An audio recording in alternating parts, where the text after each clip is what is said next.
La conecto, por favor, la conecto. Pero vamos a votar en base al artículo 51.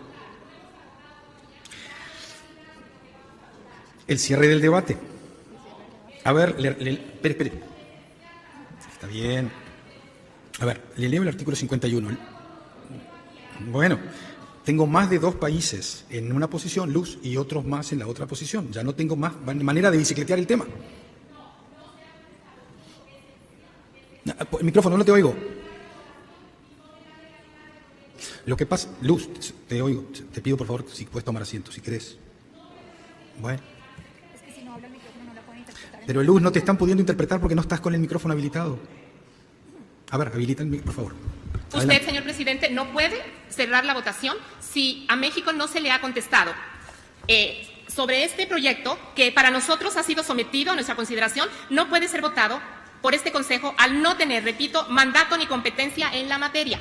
Tenemos competencia para elevar a la consideración de la Asamblea General el proyecto de programa, pero esto no es una guía, esto es una resolución que toma ya decisiones anticipadas y es violatorio de la Carta de la OEA, no solo es violatorio del Estatuto del Consejo Permanente. Usted no puede forzar una votación si hay un punto esencial que no ha sido contestado de manera rotunda por el secretario Arrigui. 2 cosas, si esto tiene legalidad, la votación, si tiene legalidad, el proyecto en sí mismo es central. No tiene usted por qué tener esa prisa de cerrar el debate de manera tangencial, una interpretación, si a México no se le ha contestado un asunto de ley.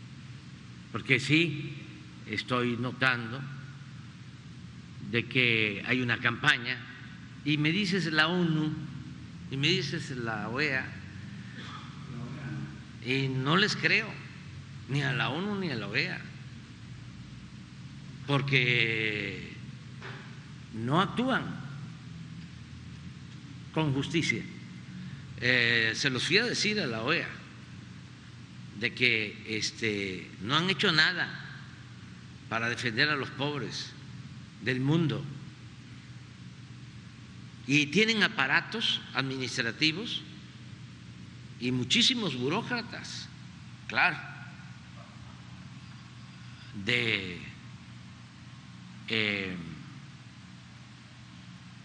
pedigrí,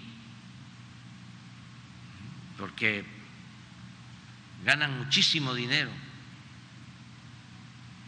pero no ven nada en violación de derechos humanos. ¿Dónde está la declaración de la ONU en contra de los desaparecidos en la época de García Luna?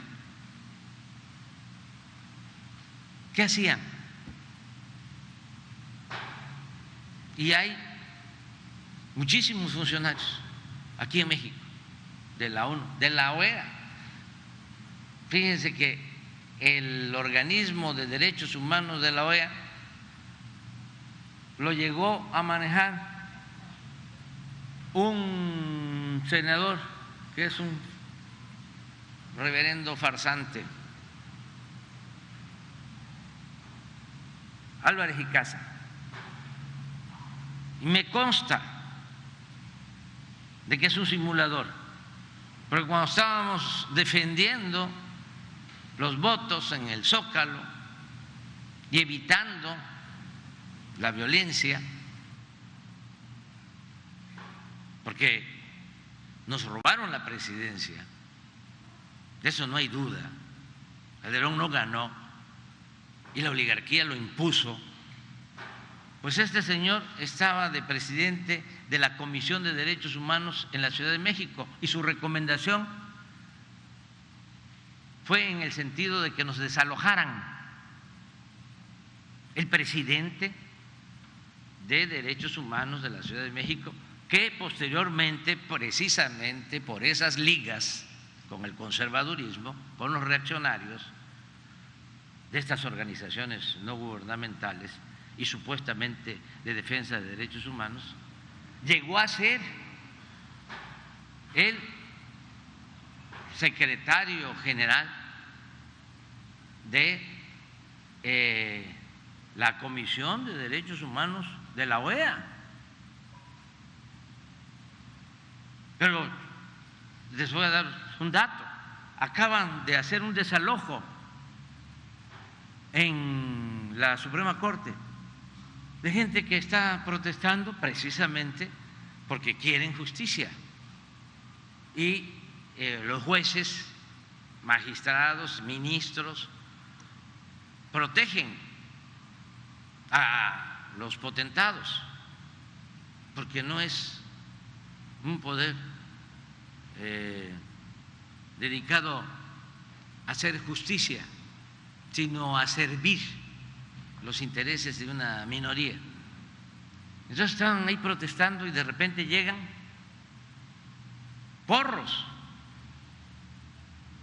a golpear, a quitarles sus mantas, a desalojarlos. Los papás de los niños, de los bebés que perdieron la vida en la guardería ABC, habían puesto unas cruces, a quitar las cruces. Puede ser que tengas ahí el Twitter que puso este pseudo defensor de derechos humanos, senador independiente. Hace como una semana fue, ¿no? El domingo. Entonces, tienes razón, o sea, tenemos que seguir avanzando, pero sí estamos trabajando en ese propósito.